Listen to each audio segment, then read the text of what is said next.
Hey dreamers, and welcome back to Vibinesse, where I manifest my dreams and my goals and hopefully inspire you to do the same. So welcome back, and if you haven't already, hit that subscribe button now for more content, or you can hit that like button or both if you like what you saw in the video or learned anything today. So let's dive right on in. I got some notes and stuff for you guys, and if you haven't already known by the title of this video, I'm going to be talking about my post-op, and I'm giving a Q&A today about my breast augmentation that I had back in April for my birthday. Yes I did. I had a booby birthday. Boom, boom, boom. And I am not mad.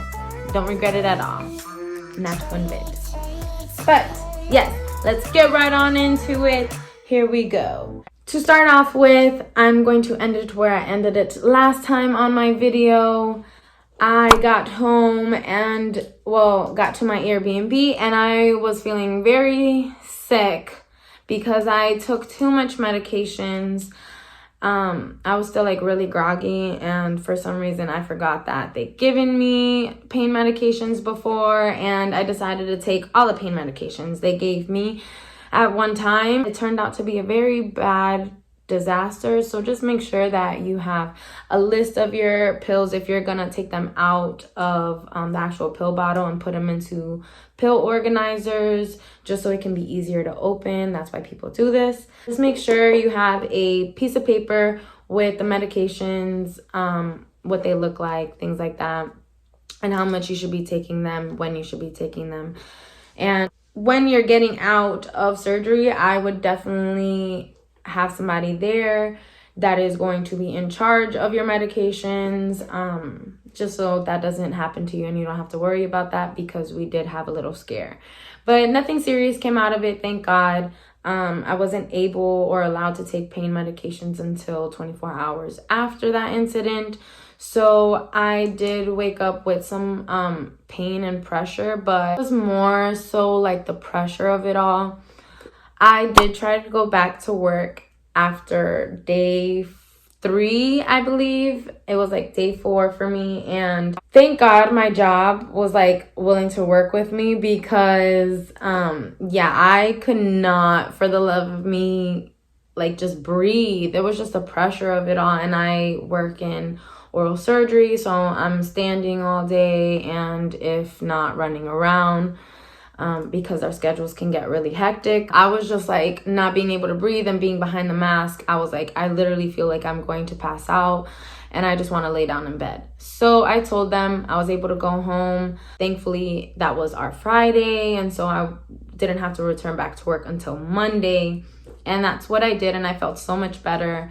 That was 7 days after my surgery, and that's when I was able to go back to work. I did have a post-op visitation with my doctor after day 4, and that was the first day I was actually able, thank God, to put something over my shoulders and put it over. Before that, I was wearing button-up shirts and button-up pajamas I was able to find on Amazon. Super comfortable. I'll go ahead and link that in the description below for you guys if you guys are looking for that kind of stuff. Honestly, that pressure didn't stop until, I have to say, maybe a month. I would say a month to be safe. No pressure at all. I felt really good. I felt really normal. I was dropping fairly quickly, he was saying. He said that I healed quicker than others. I was dropped at 4 months, and I was kind of honestly concerned about it, because I was I don't want to drop anymore. Am I gonna be good? And he was yeah, no, you're fine. I felt really good. They are really squishy right now. I feel they're mine, honestly. One thing I will say is that I do feel at times that a little sharp pain in the incision area, and I don't know if sometimes I'm just straining myself, which I probably shouldn't be, but just dealing with my kids and things like that, I just get that feeling. And once I do get that feeling, I'll just be okay, hang on, let me take a step back. So I am still gradually getting to where I was before, if that makes sense. And a lot of people say, like, you know, obviously you don't fully recover from a breast augmentation for at least a year. So some people say 6 months, but I think when they say 6 months, I think they mean like the look, the aesthetic of the breast augmentation, not more so how you are feeling as in back to normal. And I do, like I said, feel really back to normal, but there is that one little thing that's like, if I try to pick up something too heavy or something like that, just something like you don't even think about until you do it, and it's just like that little ooh, and I let go, and that's pretty much it. So I don't know if you guys can hear the dogs, but the dogs are like, this dog that I have as my neighbor. It's okay though. It's all good though. So you guys get the gist of that part. You know, I feel really back to normal. It's that little one thing, but I feel like they honestly look great. In my opinion, at least, I feel great. I feel so much more confident. It's exactly what I wanted. Yes, boob greed is real. I think if I was to have to go back, I would probably go just a little bit bigger, but it's not something I'm like crying about. They look really natural, like I said, in my opinion. Again, my doctor thinks they look really natural, and like just getting exactly what I wanted, because I told my doctor, I said, hey, I want to just have some, and I want people to be like, damn, they look really good, but I don't know if they're real or fake. You know what I'm saying? But I think they're fake because they look so good. So that's kind of like what I wanted it to be. When I started like posting in the summer, when I was able to go to the beach in my bathing suits, a lot of people were messaging me, and that's the reaction that I've been getting from people. I've been getting my friends and people on my social medias messaging me and asking me like, hey, I don't mean to, you know, pry or be rude or whatever, disrespect or offend or anything, but did you get them done? And honestly, I'd be like, hell yeah, best money I've ever spent, and I don't regret it at all. So I'm just like really happy that I get that reaction from people, because that's exactly what I wanted. It's exactly what I was trying to manifest, and I got it. And it's so crazy because people in general that might not agree with, you know, altering your body or anything like that, or they might not think that it's of importance, but when we're talking about self-confidence, like, I mean, that is so important, so important. You do whatever you feel like you want to do to feel good about yourself, because you can't expect somebody else to love you if you don't love yourself the way you want somebody else to love you. So learn how to love yourself and do what you feel like you need to do to look in the mirror and be like, hey, like, I am so blessed and I'm so grateful for what I have. And I might not be perfect. I get breakouts. I have crazy hair. Listen, I'm happy. That didn't bother me not one bit. I can just put a little makeup on. Maybe I'm just having hormonal issues right now and I just gotta write it out. That's fine. But just my boobs to me were just such a big deal, because I was like literally crying in dressing rooms, and every time I would go to try to look sexy for a date with my man, here I am just like wanting to cry because I don't feel good in any of my outfits. So for those of you that don't think it's important, to some, it's like the biggest thing. So it doesn't matter. It doesn't matter what it is. But I'm just so happy that I was able to manifest this. And like, this is what really my YouTube channel is about. So I just love how it kind of flows in with this, because I get to help you guys just more information about breast augmentation and my experience in it. But also just letting you guys know, like, I really did manifest this. I never thought that I would have had the financial ability to sit there and get a breast augmentation. I never thought that I would even have the courage to go and actually do it because of how much negative talk I've heard about altering your body.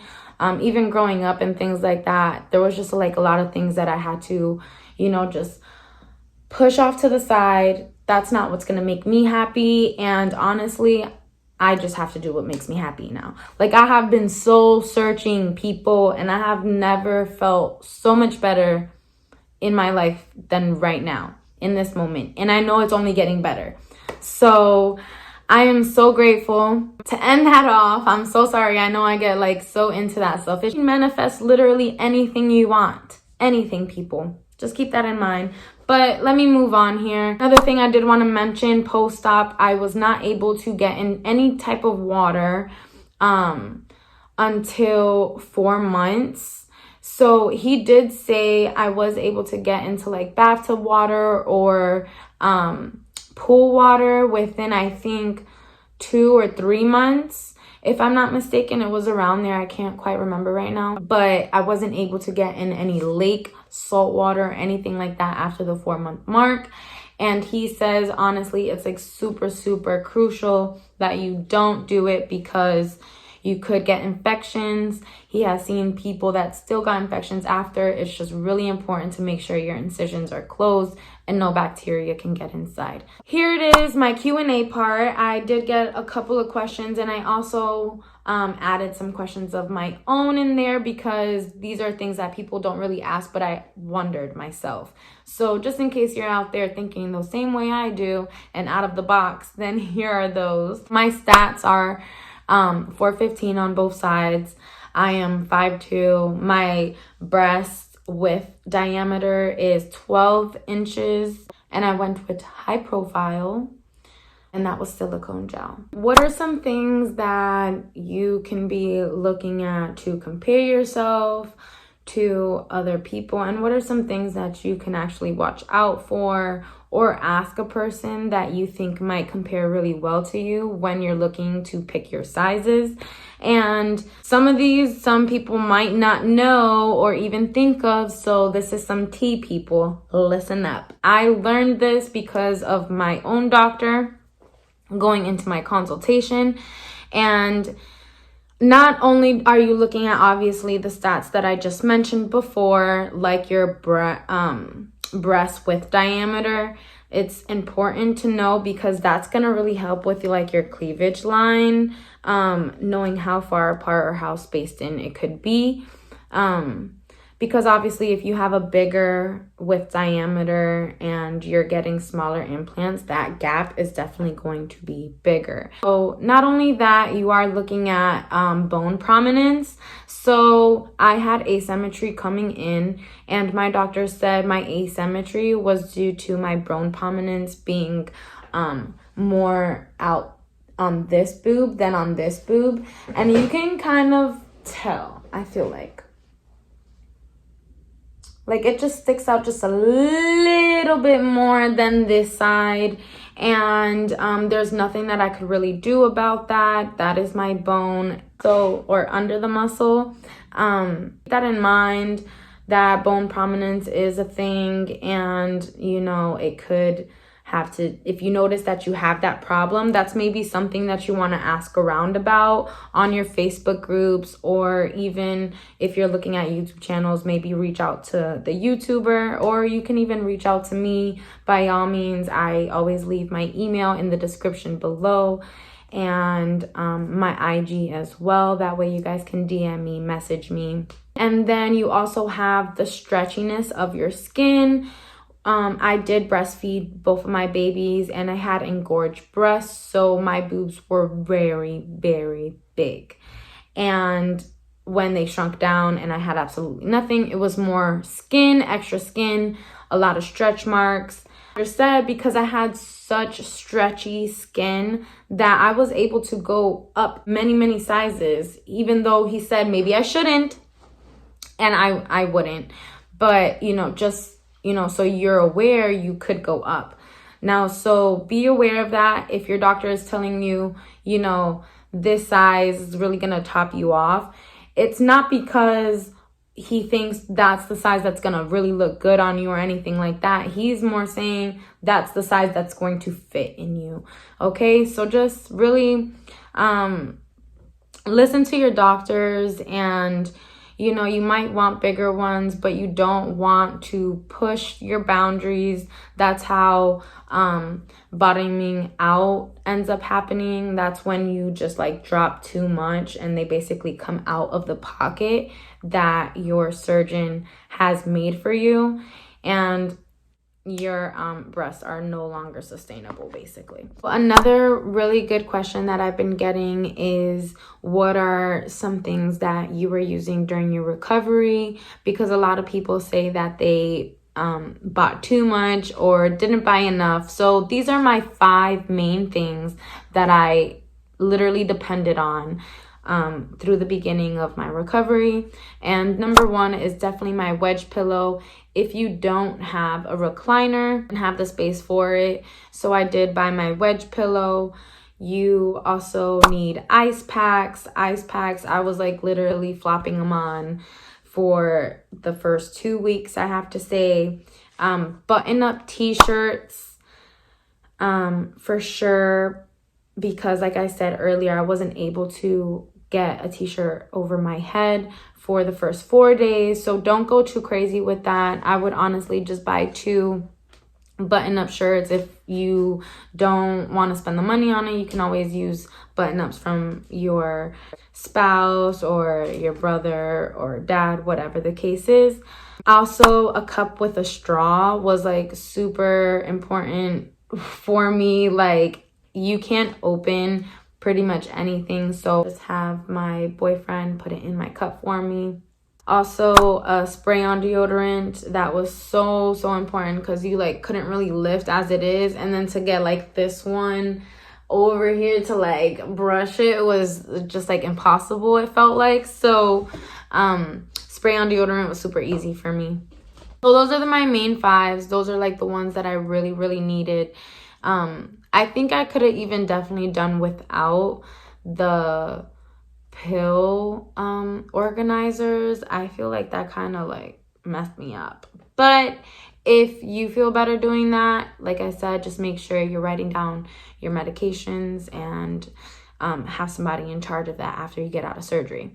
Another question is, what are the Facebook groups that I was following, and kind of bouncing ideas off of other, or just having support from other, you know, people that are getting these done or about to get them done, is Bus Mob. That's BUSTMOB. And then this is the first one that I originally went on, is Breast Augmentation / Lift Support Group. What kind of foods are really good for recovery? This is another really good one. So protein is really good. Dairy, fiber, rich colored fruits, sweet potatoes, bell peppers, citrus fruit, mushrooms, seeds and nuts, pineapples, and papaya. And you can do things like soup and things like that. Just, you don't want a lot of salt, especially before going into surgery. Salt causes inflammation, so you can become more swollen. Did I have Frankenboob? Yes, I did.